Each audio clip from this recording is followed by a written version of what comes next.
Not too long ago, a friend of mine recently got Sonic Generations. Sonic Generations is my favorite Sonic game of all time. For me, this was the best Sonic has ever gotten in terms of pure gameplay and replayability. The only other game close enough to make me feel that way was Sonic Mania. So when my friend finished Sonic Generations, they told me they didn't like it. They found it quite mediocre, which I can respect their feelings and opinions. While explaining why they found Generations mediocre, they said something interesting. They said something along the lines of, despite what I feel what a Sonic game should be. Since then, I've been thinking about that statement a lot. If Sonic Generations wasn't the game that defines what Sonic should be, then what games truly capture what Sonic the Hedgehog should be? How do you define what Sonic games should be when the franchise has accumulated so many different gameplay styles over the years? Well, that's the question I seek to answer in this video. Just for clarification, this is strictly about the gameplay of Sonic, so no story related stuff is involved. The only types of games I won't be talking about are the Game Gear games. I don't play the Game Gear games enough because I don't like 80% of them, so it's hard for me to form clear opinions on them. I also won't be touching upon spin-off games and stuff like the racing games. So, without further ado, let's get started. So, before I can say what games truly best define Sonic, I need to think of my own definition of what Sonic gameplay is and what makes it good. Now, I'm not a master at words, but I will do my best to explain. Sonic is defined by his speed and going fast, and your reward for doing good in the games is being able to maintain that speed, and in turn, you clear the zone much more quickly for being able to keep that speed. You feel the same exhilaration Sonic feels when you're going fast, which also helps reinforce this in how good the level design complements this. It is common knowledge in Sonic games that if you're able to stay in the top path, you're able to be in a part of the level that allows you more space to move fast and even give you more extra goodies like more rings, a 1-up, or a power-up. Exploration is encouraged. If you're not able to reach the top path, you are stuck in the bottom path that is much slower and requires you to do more platforming, more waiting around. But you want to be able to continue to go fast, so you want to try your best to keep at the top path. You also can gain speed through the momentum-based stuff in the levels, like simply rolling down the hills will make you go super fast, and if there's a ramp at the end, you'll go soaring in the air. You need to get up in the incline? Well, you have to spin dash to go up, or run back a bit in the stage and regain that speed again. The level design also built around Sonic's physics. But not only his physics, but his abilities as well. Whether it's the spin dash, the super peel up, the insta shield, the drop dash, the homing attack, the light speed dash, the boost, whatever ability Sonic is given in any game, they give him that extra boost in speed or dealing with enemies that help you regain or maintain the speed to get through these levels as best as you can. And combining all these things together makes the one thing I think Sonic has over tons of other platformers: replayability. I love replaying Sonic games so much. The more you play levels with the knowledge of Sonic's abilities and how they work and what's coming up in the levels through memorization and good reactionary timing, it makes for the most thrilling experience trying to beat your own best score and achieving that perfect run. The amount of crazy stuff you can do when Sonic is given such strong abilities is astounding and something you wouldn't think was possible in your first playthrough. A lot of people find Sonic games very difficult to play, which can be fair in the aspects in handling how fast Sonic is and how the controls work, as well as really bad level design trappings with enemies that blindside you because you were going too fast, or bottomless pit you wouldn't know were there, or getting crushed by a platform you weren't ready for. Then there's the flip side of people that ignore basic instructions and tutorials the game gives you and play so poorly at the game without bothering to think, learn, and understand. Instead of admitting to their own faults, they blame the game. A lot of people are awful at Sonic games, especially content creators. They don't want to admit it, but they are. Whether it's ranking games low for not taking the time to learn stuff like IGN or GameSpot, or just being a complete bot like Aaron Hansen, it's not always the game itself that's the problem, and a lot of the times it can be Sonic's fault. But even the players are to blame when they don't want to learn. And they take this and tell their general audience that the game is awful when in some cases, they themselves are bad. Again, I'm not saying Sonic is exempt from criticism. When things are terrible in the games, people call that out. But you should also call out when people are playing poorly and blame the game for it, which is not okay. Sonic games literally always gives you the resources to teach you how things work. Please use them. Okay, so level design that rewards you with speed for doing good and exploring, Sonic's abilities and physics being implemented well, and replayability. For me, these are the things that Sonic games have that makes me really love them. There are tons of games to go through, so I'm going to be talking about them in groups. Starting with the 2D games, Sonic 1, 2, 3, Knuckles, and Mania are to many the best examples of what Sonic should be. It has all of my points of great level design that rewards you. Sonic's abilities and physics are done well, and has tons of replayability with not only being such short games, with Mania also having a time trial mode. The better you've gotten, the easier it is to get all of the emeralds in each game and achieve the best ending along with the super forms. To the general folks who are not big on Sonic, these 4 games are the peak of what Sonic gameplay is and what he hasn't been able to reach since he turned 3D, which I'm not gonna bother arguing because it's dumb. What about Sonic CD? Why didn't I mention that game? Sonic CD is in that weird spot where for the full experience, you have to play a little bit out of the box in a traditional 2D Sonic game. The level design is much more vertical compared to other games. For the sake of exploration, there's tons of spots that are just strange to be there, like spots with 2 springs on each side. That's to help with the main mechanic of this game, building up enough speed to go back in time to the past and destroy the generators to get the good features of every level. However, you can still play this as a traditional Sonic game by doing the Sonic 1 method of going to the special stage and getting the time stones. And with the re-release of Sonic CD fixing the issues of the original release, I can also say Sonic CD is successful of what a Sonic game should be in most people's eyes, but we definitely gotta talk about the common issues of Sonic games when it comes to the level design. Sometimes you would just go too fast and then just randomly get blindsided by a spike trap, enemy, or crushing trap that you weren't prepared for. This is an issue with a lot of 2D Sonic games, but it's most prevalent in the Sonic Advance trilogy. Because you're playing on a GBA screen, it's now even harder to be ready for enemies to blindside you because you couldn't see it. Not only that, but dimps just love bottomless pits everywhere, and you will never know unless you get smoked by an enemy and the knockback pushes you so far that you're falling for 3 seconds until your inevitable doom. Or how about the crushing scenarios where you run into a wall and then you don't have time to get out the way because you lost all your momentum and then you get crushed. Sonic Advance 3 has these issues the most. Despite these hiccups in the level design, the Sonic Advance trilogy still hits those 3 points of what I believe makes Sonic really fun. There's still a good amount of levels in the Advance trilogy that are good and rewarding. Advance even has their own spin on Sonic's abilities and physics, which is the closest to the Genesis era while adding new stuff such as rings increasing your mobility or the assortment of team combination skills you get to earn in Sonic Advance 3 when you choose your duo. Sonic Rush also suffers from Dim's design issues of bottomless pits, crushing traps, and getting blindsided by enemies. Sometimes I think it suffers worse than the advanced games. I'd still say though Sonic Rush still hits the 3 points of what makes a Sonic game fun with the implementation of the new trick system and the boost, especially when you're able to chain your trick combos and keep the boost gauge full on replays. You'll be a speed demon whenever the game decides it with its levels, of course.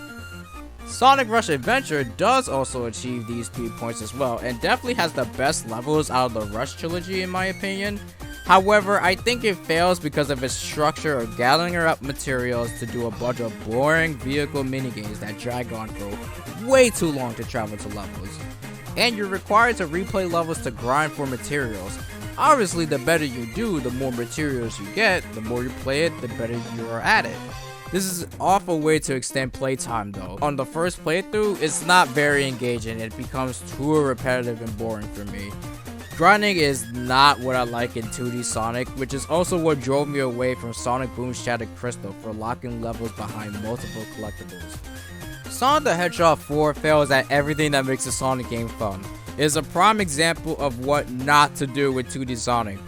For starters, the level design is very boring. It was already whack enough that the level themes are lazily rehashed and not made to be interesting at all, but the gimmicks in each level bring more of a hindrance and annoyance than actually being a fun game.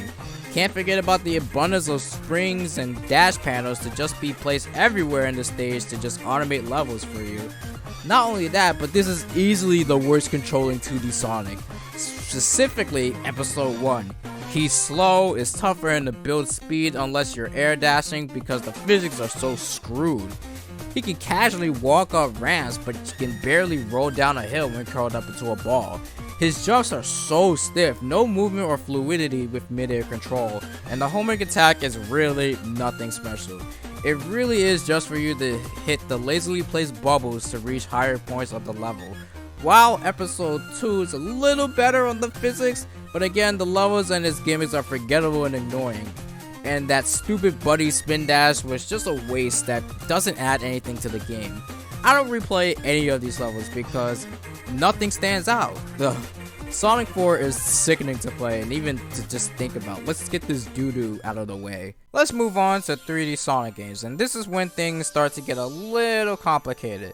Let's start with Sonic Adventure. The 3 points about what I think makes Sonic fun is all put together amazingly when playing as Sonic. So many different pathways you can take in each level, which rewards you with a lot of goodies when you explore. Sonic is absolutely godlike to control in this game. Moving and turning with him feels so smooth. Where he really shines is just how strong he is. The spin dash in Sonic Adventure is one of the most powerful moves in any Sonic game. The amount of height and distance you're able to gain with a well done spin dash jump is absurd, which could lead to a lot of cool skips you can do in the levels when you go back to play them. With the exception of Skydeck, the stages Sonic goes through are some of the most fun levels in any Sonic game for me, and there's always new ways I can go about progressing through levels faster.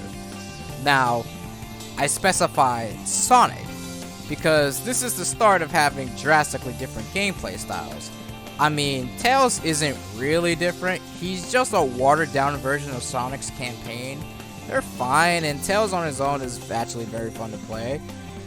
That just leaves the other 4. Knuckles involves hunting for the emerald pieces by exploring big levels in this giant open space. Amy's platforming is much slower pace. Big is fishing. And Gamma also involves slow-paced platforming, but you're shooting to keep back enough points with a depleting timer.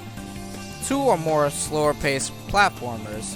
One is a collectathon, and the other is fishing. And these take up a big bunch of the game. There's also the introduction of hub worlds, where you go around and talk to people. That's also how you get to levels in this game. These are not really Sonic-like, so is Sonic Adventure not what Sonic should be? Well, what about Sonic Adventure 2? The Sonic and Shadow levels are, for the most part, just as great as Adventure 1. All of the points of what makes Sonic fun for me are in Sonic and Shadow's levels with their abilities and physics. They are really good. The spin dash is still very strong, where you can shoot yourself very far with a well-timed spin dash jump, and Sonic's bounce bracelet is fun to help you gain extra height.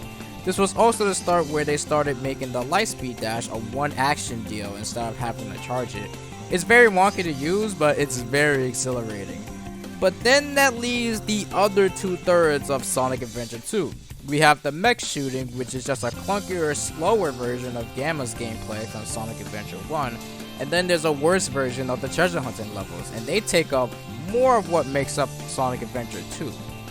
Is Sonic Adventure 2 not what Sonic should be? People really only go back to the adventure games just to play Sonic and Shadows levels. Sonic Heroes definitely seem to follow more of what falls in line with the 3 points. Level design is great, and with the structure of how team-based gameplay is, there's a lot of ways you can go about pathways in the levels. The team level up mechanic makes your character stronger, and if you know when you want to use which type of character to fight which enemies, you can get through enemy fights much quicker. Minus Team Chaotix, Sonic Heroes is structurally the same for all of the characters, and you could replay with any team you like, but you'll most likely just stick to Team Sonic or Team Dark to get the full scope of Heroes' level design. Shadow the Hedgehog is definitely not what Sonic should be structure-wise. It takes the whole mission-based style of gameplay from the Chaotix campaign of Heroes and makes it the center of its structure, and it just fails at that. There are levels where you can play it like a normal Sonic game, but a majority of the levels are not well made for this. Shadow the Hedgehog's levels are awful. It also doesn't help that Shadow himself isn't that fun to control. The spin dash is so neutered in this game, and for the most part, you're going to be sticking to the guns, which are admittedly pretty well made for the game to take out enemies. Shadow the Hedgehog is just not a fun game to go back to, and you won't find yourself going back to levels because of how they're all structured. Sonic 06 go back to the structure of the adventure game with its progression, the hub world, and the gameplay. It actually only sticks to one structured goal on completing levels. While Sonic 06 is more in line of what Sonic should be structurally, well, you know what's wrong with this game. It's buggy, it's broken, every single character is god awful to play, and you rarely go back to levels because of the low times. And if you do decide you want to play Sonic 06, you're really only going to do Sonic's levels because he's broken for all of the right reasons that actually makes him fun. The hub worlds are massive with nothing in them. There are missions to do, but you really don't want to do any of them because you don't want to deal with at least 4 load times per mission. Sonic 06 stinks, but you already knew that. And just to quickly touch upon the storybook games, this isn't really the way for Sonic for me due to most of the control being taken away from you because of the on-rail structure. You're maneuvering Sonic, but you don't have full control of him, which I can say really takes away a lot of the fun of what makes controlling Sonic exhilarating. The RPG-like abilities and how you can make Sonic even stronger is actually a really interesting idea and definitely works for multiple playthroughs when you want to find your preferred build. I think it also brings something interesting, and the more you play the levels, the more you'll be able to react to what's coming to you and be able to get the best time possible when you want to speed run. Now we move on to the boost era games, which makes a big switch on Sonic's gameplay. Having a much bigger focus on maintaining your speed with the boost gauge and reacting as fast as you can to any oncoming obstacles. The levels have also gone through an overhaul to accommodate for this gameplay change, being more streamlined and straight, but still offering a good amount of pathways if you're able to react in time. The platforming has been moved to being 2D sections to have much better platforming controls, which is much harder to do in the boost era games because of how much Sonic has changed. I will say this era of Sonic actually have the most replay value compared to the others. Sonic Unleashed's daytime stages are phenomenal, and they carry a lot of the aspects of what makes Sonic fun. You move so fast in Sonic Unleashed. You're gonna fumble a lot on your first go. Not a very friendly beginner game, but the more you start playing, the better you feel when you start hitting everything correctly and you're able to get the perfect run because you remember all the pathways and how to keep the pace of moving with your speed. Along with Sonic's abilities with the light speed dash, the air boost, the stomp, the wall jump, I love all of Sonic's abilities in this game.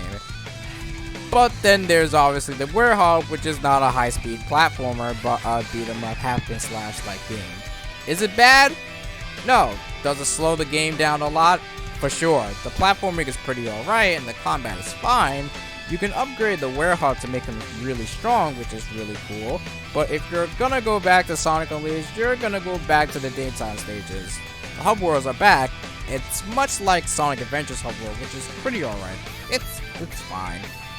Sonic Colors seems to have everything set in stone for what Sonic should be structure-wise. It's level to level, keeps all the same philosophies, and its new gimmick, the Wisp, are more integrated into the gameplay as an addition and not just a new gameplay style. The Wisps also bring new flair to levels when you unlock them. There may be a Wisp you didn't unlock before and couldn't go a certain way, but now you can because you unlocked it. The replay value is there, and the good thing that the Wisps are pretty fun to use. I mentioned earlier that Sonic Generations is my favorite Sonic game. That game is how I was able to decide what I think makes Sonic really fun. From the amazing level design that I always find myself going back to replaying and getting the perfect time, especially when you can unlock new abilities by collecting red rings and completing various missions. Much like the storybook games, you can have a Sonic build that's perfect for you. It's also where they perfected the modern Sonic Boost gameplay controls, and it peaked with this game. Generations does have a different gameplay style. Classic Sonic, who is your standard 2D Sonic gameplay, while not exactly one-to-one like the Genesis games in terms of physics, what Classic Sonic brings to the table with his powerful spin dash and array of abilities he can unlock throughout the game He's very fun to play, and it also helps that the level design actually accommodates for his new changes. For me, this is peak Sonic. Could I do without the 3 mission requirements before fighting every boss? Sure, but it doesn't ruin the pace of the game for me much, and they bring some unique spins to the levels. And then Sonic Lost World happened. Structurally, it is your standard Sonic game, but the gameplay has changed tons. He now has a run button, he can run on the walls and grab ledges, he can kick and do a charged homing attack and whatnot. I have my beef with Lost World Sonic's controls. He's very finicky. The coolest thing about him is his spin dash, which is treated as a boost, and you can even drop dash with it, which makes movement actually very cool in this game.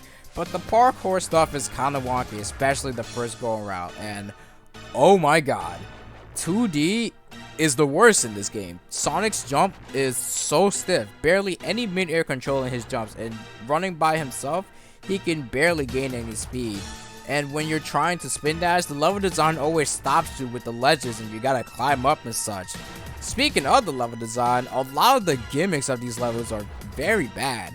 The real levels are okay, but Lava Mountain Act 2 is cursed. Ice skating is a mess, the snowball is pretty terrible to control, and don't get me started on how bad the Wisps are in this game. They shouldn't even be in this game to begin with. What is the point of the music note Wisp? Like, I need answers. Like, why is it here? For me, Lost World was definitely a bust. And then Sonic Forces. I really don't want to spend a lot of time on this garbage, so I'll make it quick. Much like Sonic 4, this is everything wrong about Sonic and how to make it so devoid of fun.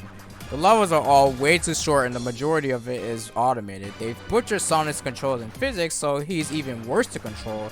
Classic Sonic in this game is as bad as he was in Sonic 4. I mean, look at this. How did they screw this up this bad? How did this happen? The Avatar was a cool idea, but in reality, he's just a worse controlling modern Sonic, with platforming being worse because of his terrible jump controls in the mid-air. While the Wisp bombs make you think replaying levels is worth it, it's really not. The Burst Wisp is the best one. No point in switching, and it's so baby easy that replaying levels is just not fun. I want to forget it exists. So we've gone through all of these games. So many changes in the structure and the gameplay, and the question remains of what Sonic should be. And the answer I could come up with is, I don't know, whatever you want it to be. I know that kind of sounds like a cop-out answer, but honestly, it really is whatever you want it to be. What I may think makes Sonic fun is probably not what you think makes Sonic fun. I've never thought about what Sonic should be or played a game where I said, this is not Sonic. It only came down to, is this game fun? And what it did right and wrong for me to come to this conclusion. Each era and game brings its own thing about Sonic that I will like and dislike in his games, which I guess is the benefit and the curse of having so many changing gameplay styles. With Sonic Frontiers on the horizon very soon and having the biggest departure in gameplay in a mainline Sonic in a long time, I'll judge it the same way I always have. Did I have fun? What did it do right and wrong? So, in conclusion, you could define what Sonic should be however you want in your taste. Just don't be a jerk and try to make your opinion as gospel. Thank you all for watching. If you enjoyed this video, make sure you leave a like and comment your thoughts on it. And if you're interested in seeing more Sonic related content or any of my content in general, be sure to hit the subscribe button and hit the notification bell to know when I upload my next video. Anyways, thank you all for watching again. Have a good day.